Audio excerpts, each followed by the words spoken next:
Welcome back to the deep dive. We're continuing our journey through the Manual of Patent Examining Procedure, trying to make it a bit more approachable. Right, breaking it down section by section. And today we're jumping into Chapter 2100 on patentability. Specifically, MPEP Section 2136, right? Exactly. This one covers Pre-AIA 35 U.S.C. 102E. It sounds technical, but it's really important for figuring out prior art under the older rules. Okay, 102E, Pre-AIA. Let's unpack that. So this is basically about how certain patent documents, like U.S. patents or even some international ones, Can be used against your application? yeah, based on their filing date in the U.S., even if they weren't actually published until later, maybe even after you invented something. That's the core idea. It's super relevant if you're dealing with an application still being examined under those pre-America Invents Act rules. So our mission today is to figure out, okay, when does a reference actually count as 102E prior art? Based on, what kind of document it is and its filing history. Precisely. What type it is, when it was filed, who filed it, all that matters. All right, let's start at the beginning. What are the foundational requirements? When does something even get considered under 102E? Well, the most common one is a U.S. patent. If it came from a U.S. application filed before the effective filing date of the application you're looking at, Okay. and crucially, it was filed by a different inventive entity, then that patent can potentially be 102E prior art as of its effective U.S. filing date. Hold on. Different inventive entity. Yeah. What does that mean in plain English? Does it have to be completely different inventors? Not necessarily completely different. It just means the group of inventors isn't identical.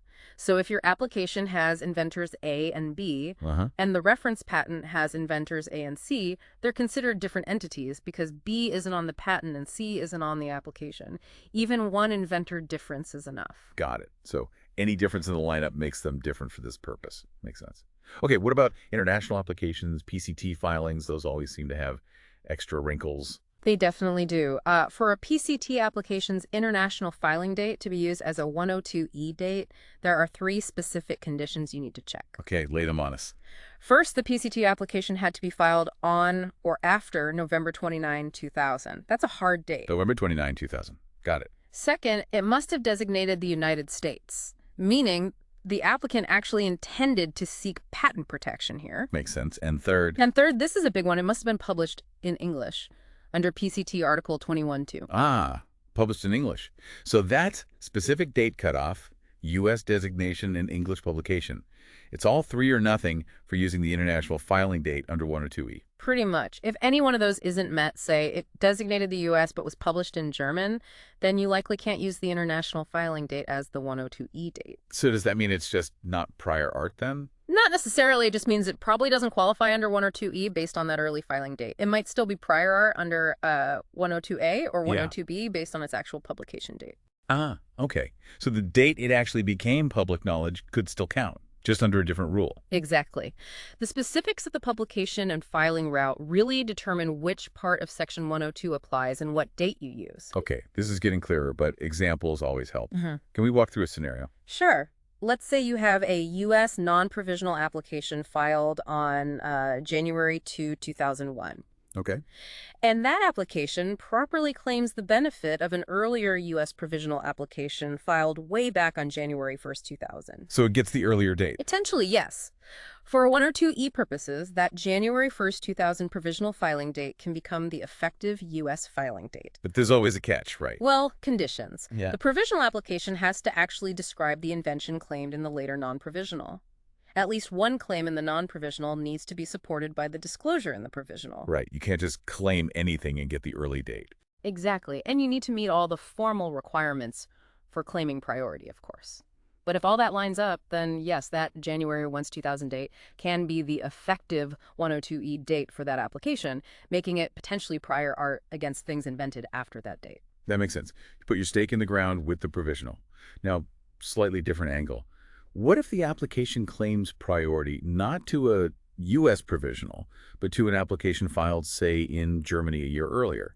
does that German filing date become the 102e date? Ah, that's a really common point of confusion, and the answer is a clear no. No. No, claiming foreign priority under 35 U.S.C. 119 does not give you an earlier 102e date in the U.S. The prior art date under 102e is based on the U.S. filing date. So even if you filed in Germany first, the date that matters for this rule is when you actually filed here in the States. Correct. This was settled in a famous case, in re Hilmer.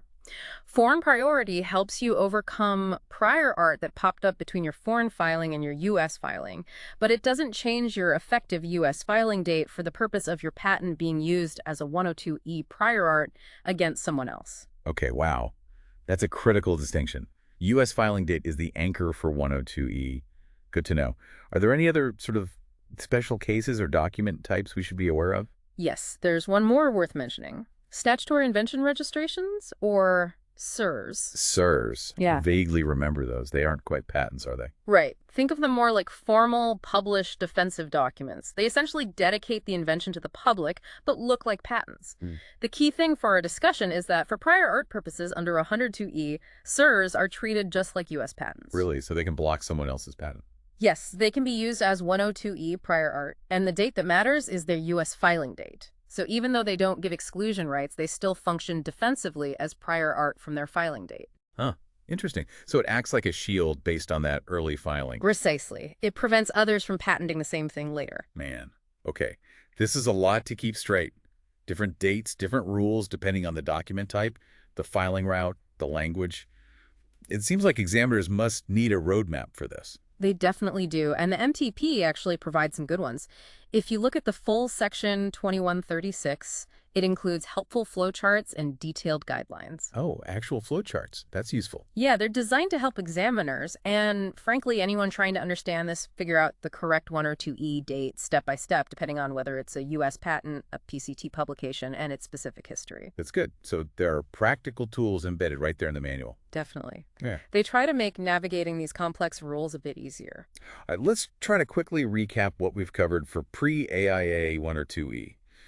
We said U.S. patents can be prior art from their U.S. filing date if they're from a different inventor team. And for PCT applications filed after that late 2000 date, if they designated the U.S. and were published in English, their international filing date can be the 102e date. Yep. But if not, you might look at the publication date under 102A or B. And we learned that a U.S. provisional can give you that early 102e date if it's properly claimed and supported. But a foreign priority claim does not give you that 102e advantage. That was the Hilmer rule. Right, the Hilmer rule. And finally, those SIRs, the Statutory Invention Registrations, act like U.S. patents for 102e purposes, using their filing date. That sums it up nicely. It really underscores how important it is to check the filing details in the inventor lists when you're assessing potential 102e art under the old system. So for you, our listener, what's the big takeaway here? Even though we now operate mostly under the America Invents Act, these pre-AIA rules, like 102e, they still echo, don't they? Absolutely. Think about all the patents granted under those old rules. Their validity, their scope might still hinge on understanding how 102e was applied back then. It's a good reminder that patent law isn't static.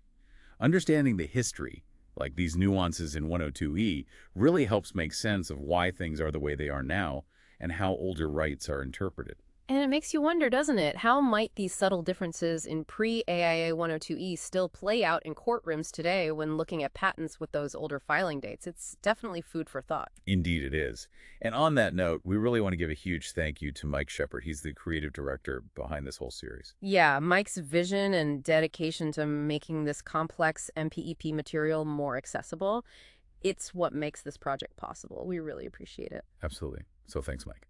And now for the necessary bit, our disclaimer. Please remember, this discussion is for educational and informational purposes only. Right. We used AI tools like ChatGPT and NotebookLM to help generate this summary, and, errors or omissions are possible. It's definitely not legal advice. For any real patent matters, you absolutely need to consult the official MPEP itself, or talk to a qualified instructor or a registered patent practitioner.